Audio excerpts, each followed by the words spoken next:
Hey everybody, it is Catherine here from Continue the Magic, and this is your news update for the week of June 22nd. So we have a lot of pieces of news this week. The main one is about Disney transportation. This is something you're really going to want to know. So let's get started. Make sure that you like, subscribe, and hit that notification button. It really helps me out and to make sure that you never miss a video. So with that said, let's dig right into the Disney transportation news. So they have trialed this before, but this is about having your resort stay checked when you're taking a bus from Disney Springs to any of the resorts. So they've trialed this over the Christmas period, they tried it again over Easter weekend, and it looks like this is coming on a permanent basis. So the way this is going to work is not going to be checked when you go on the individual buses, but instead at Disney Springs, they're going to have a checkpoint before you enter the area where you can choose which specific bus you want to go on. And they're going to be checking to see if you are staying at a Disney resort or if you have a magical experience or a dining reservation within a 2-hour window. And that 2-hour window is very specific because this is that cancellation window for reservations. So the idea here is that they're going to make sure that you're not booking a reservation so that you can get on the transportation and then canceling it. So they do have that 2-hour window to make sure that you can't cancel your reservation right away and just use the free parking. So it seems like they're doing this to stop people from parking for free at Disney Springs and then going to a nearby hotel and then making their way to a park to avoid that parking fee. And yes, that is technically a workaround. You could, prior to this, you could park at Disney Springs for free and eventually get to a Disney park, but you were losing a good chunk of your day to get that done, right? Like if you think about parking at Disney Springs, going through this, getting to a bus, waiting for the bus, picking a hotel nearby the park you want to go to, and then either walking or taking additional transportation from that hotel. There were a lot of steps here and a lot of time lost if you were trying to work around this parking situation. Definitely not for the faint of heart. So honestly, I'm not sure how much that was really being taken advantage of because those people were losing quite a bit of park time to make that happen.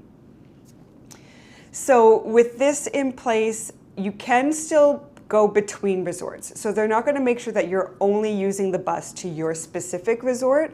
As long as you're staying at any on Disney property, they will allow you to use the bus system. This also goes for shades of green and for the Swan and Dolphin. However, we're still waiting to hear back on whether or not the Disney Springs resorts will also qualify. So if you are staying in Disney Springs Resort, I've done this before, you do still get the early magic entry. So you do get a lot of those kind of on-site property perks. So I would be surprised if they excluded them from this. Especially since it's kind of key for those hotels. So for example, when I took it last time, I would use the hotel's bus to get to the park. I might take it home in the evening, but during the day, when I was going between parks or to Springs or those types of things, I was using Disney transportation. And if they take that away from those hotels, that's going to be a big loss. And they might get some kickback from the hotels themselves if they start to see their occupancy drop as a result of this change. They might have to renegotiate there. Now, the real kicker here is it is not just the buses, it is the boats. And I think this is the one that hurts the most because I often went to Disney Springs and then I love that boat ride. I would go down to Port Orleans to get some beignets or have dinner. So again, that one's a little bit more harsh and I'm curious to see how that affects I know the beignets are very popular. I'm sure a lot of people go from Disney Springs specifically to that resort to get those. So it'll be interesting to see the impact that that has on the sales of the beignets, if they'll see any kind of real number impact, or if there's enough people from the hotel or just on-property resort guests that this won't affect. So an interesting change here. We'll have to see how this really impacts things. The thing I find most interesting So they are only doing this in one direction. It is specifically from Disney Springs to the resorts. You can go the other way still. So if you're at a resort, you can go to Disney Springs and they're not going to be checking your pass at that point.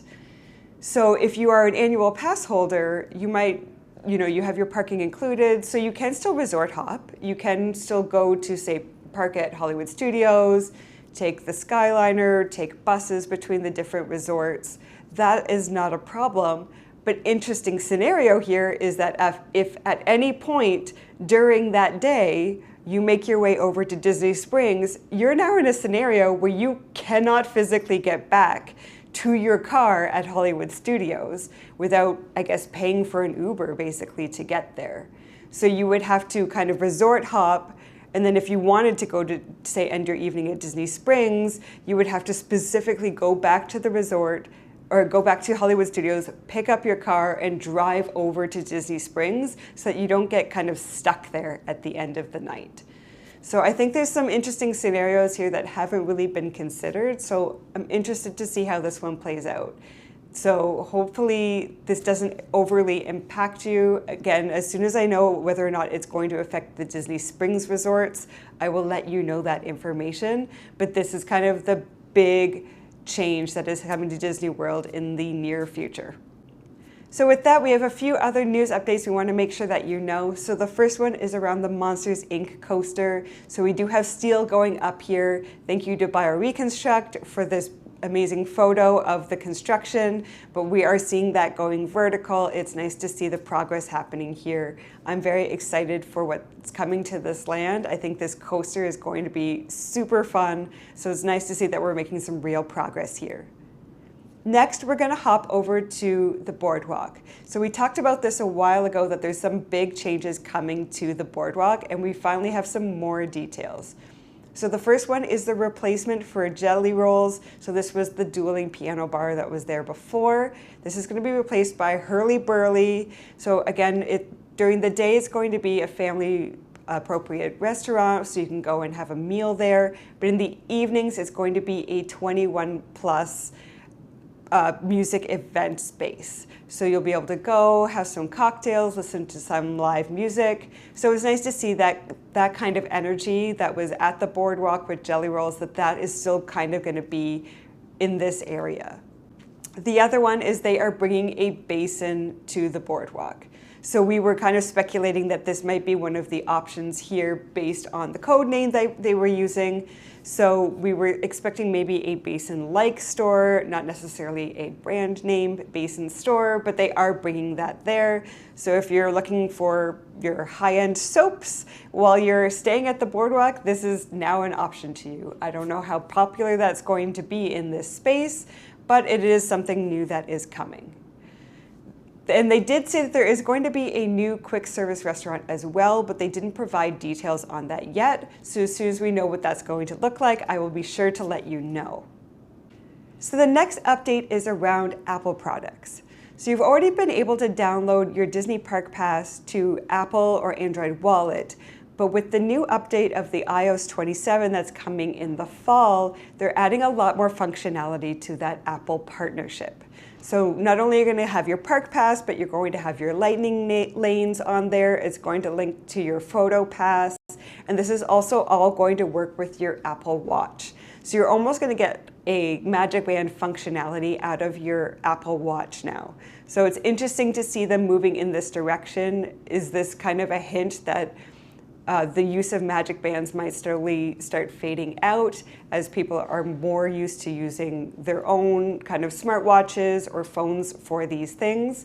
So an interesting transition here, and curious to see what that means for the fate of Magic Bands going forward.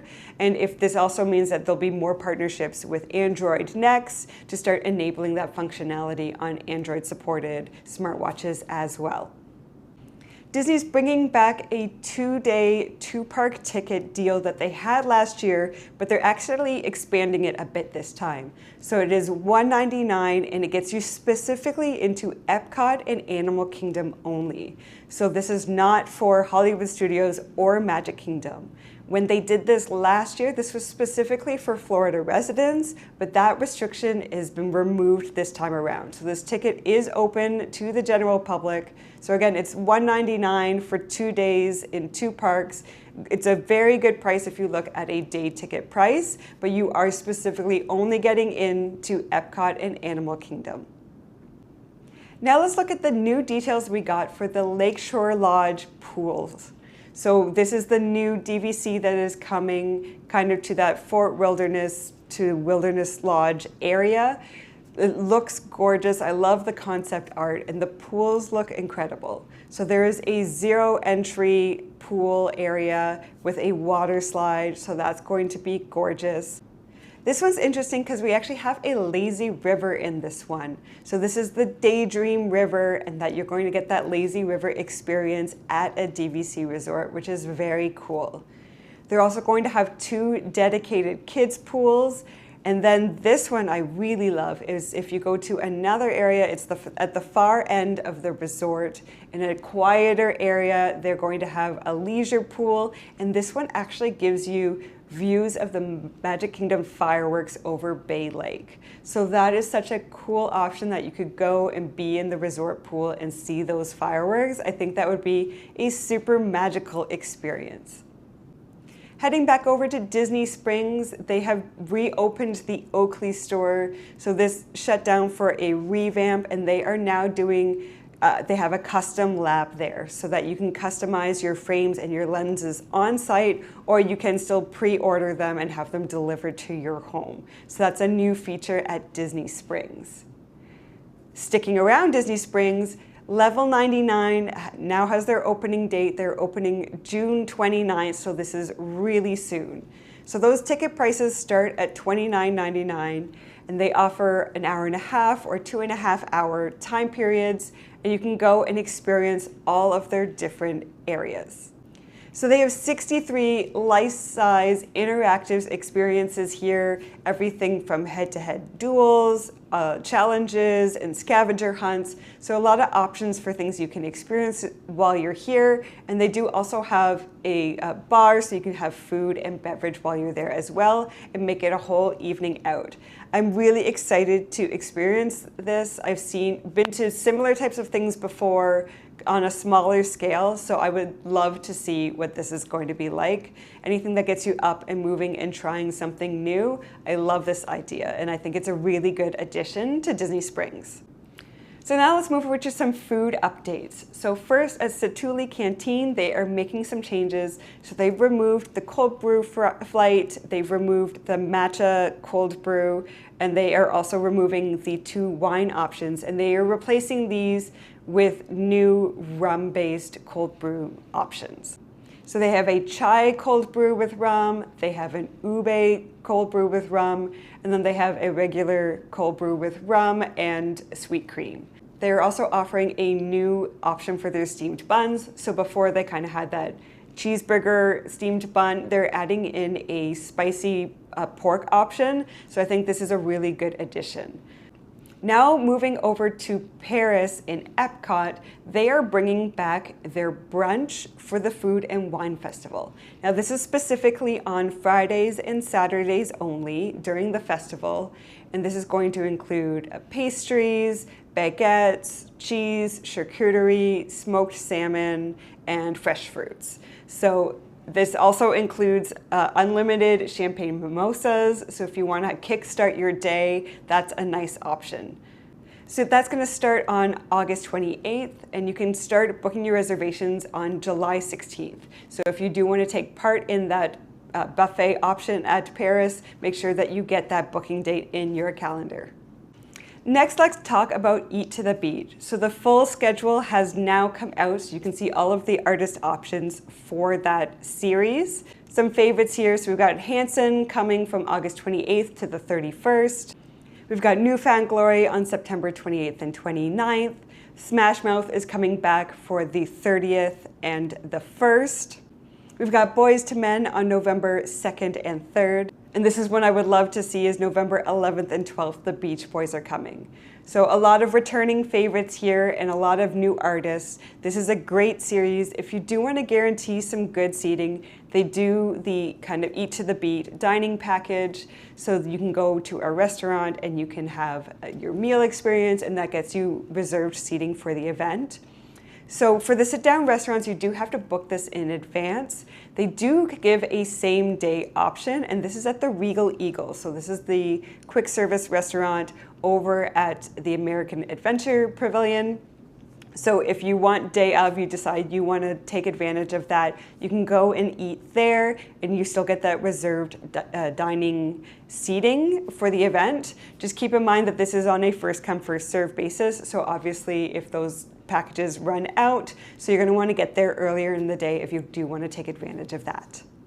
So the last one I'm going to talk about here is a new video from Disney Unscripted, and this is on YouTube. So if you want to go and experience some Disney magic at home, this is a really good option. They just released a new episode, and this is about the repainting of Cinderella's castle. So it takes you through the entire process, how they test the paint colors, how they apply it, the kind of technology and the equipment they need to achieve something like this. So although it sounds like you're watching paint dry, it sounds like this is a really cool video that takes you through that entire thought process. So if you're looking for a little extra Disney content, I recommend heading over to Disney Unscripted and checking that out. So that is all of your news updates for this week. Thank you so much for joining me. Again, make sure that you like, subscribe, and hit that notification button, and we will see you next time.